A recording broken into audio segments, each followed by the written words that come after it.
if you look at, so from your work and the different things, you mentioned cities, you mentioned elements, and of course we have something behind you. You said that you're doing a lot of different things, from painting to reflection, and then the augmented reality part of it. So let's look. We spoke about the NFTs now. Now let's look at the augmented reality, because I know, and you talk about Metaverse. So how do you see these things, especially when it comes to your work as an artist, and you as an artist and as part of the creative economy that you are creating? Because in the end of the day, it's your own creative economy, because you created your website, you have to create the sales, the e-commerce part. There's, of course, if you build an NFT, you have to put it in OpenSea or other platforms. There's a huge amount of work that people forget. And a lot of people that are in their lab or their studio doing some kind of creative stuff, but they forget that it's an ecosystem, and it's about people. Actually, even in my people, I always say on my team, the other day, the strength of our success is the strength of our ecosystem. So an artist is well an ecosystem. If you look from Rubens to Rembrandt to all the most successful or less successful artists in history, were the ones that created an ecosystem of collectors, and some of them are very commercial driven.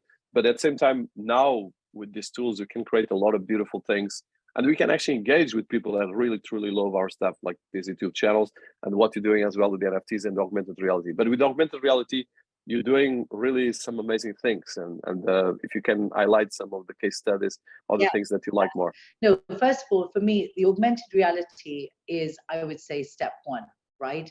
And step one to really getting people to engage about how for people to see the world differently, how art is going to be experienced. What augmented reality shows is that art is no longer a 2D flat experience.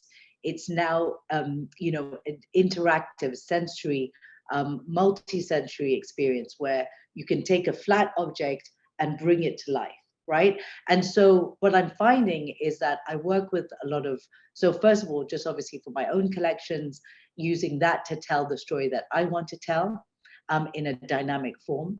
But also what I find is brands are very, this is what they're most interested in at the moment, is having something that's physically there with a digital experience. And hence why augmented reality, I think, is the first thing to really take off. And if it hasn't already, it's going to take off even more. A fun fact, before COVID, I used to have to do how to QR code videos, because people didn't know how to do a QR code. And that was in 2019. At the moment, you can go to my website, how to do an augmented reality video. There are still so many people who have never done augmented reality. So how do you go scan a QR code, open it up in Instagram, do the, point at the image? People still don't know how to do that. And so I predict that in the future, everyone will know how to do augmented reality, because augmented reality will not just be for art, it will be on our menus, it will be when we go to the store. Every single thing will become augmented reality in some form. So that's the first thing. And this is the easiest thing, because what you're doing is you're taking tech that is already in people's hands, that is easily accessible, not too scary, not having to put it over their eyes as a different appendage, if that makes sense. So onto that. So this is why augmented reality is, and that's why I'm focusing on it and making it that link between the physical and the digital. But I do believe also in exploring more, for my creative curiosity as well, is working in the metaverse and in VR. So I have worked with VR. So I've actually created one of the world's first mindful meditation metaverse experience in virtual reality, where you go in, and I've created this world where you can go and sit on a floating yoga mat and meditate to a floating crystal, all in virtual reality.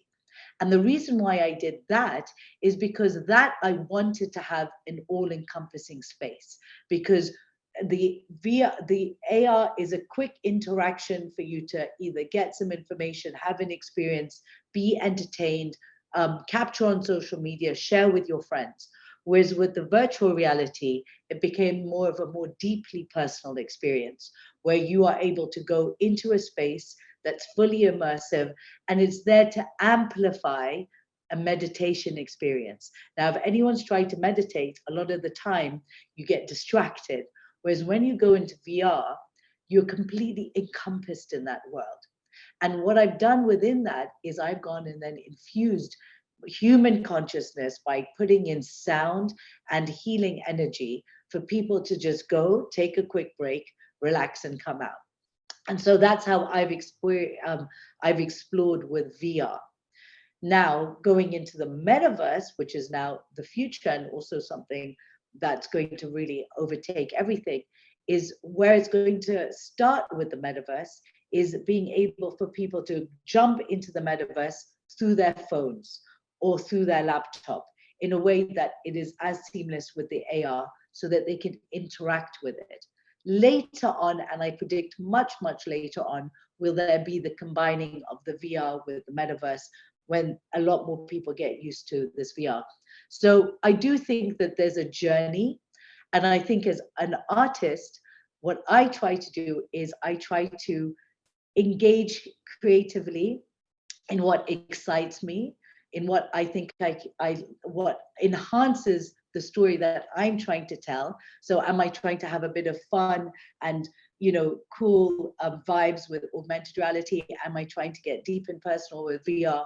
Or am I trying to change the way people see it across all three platforms?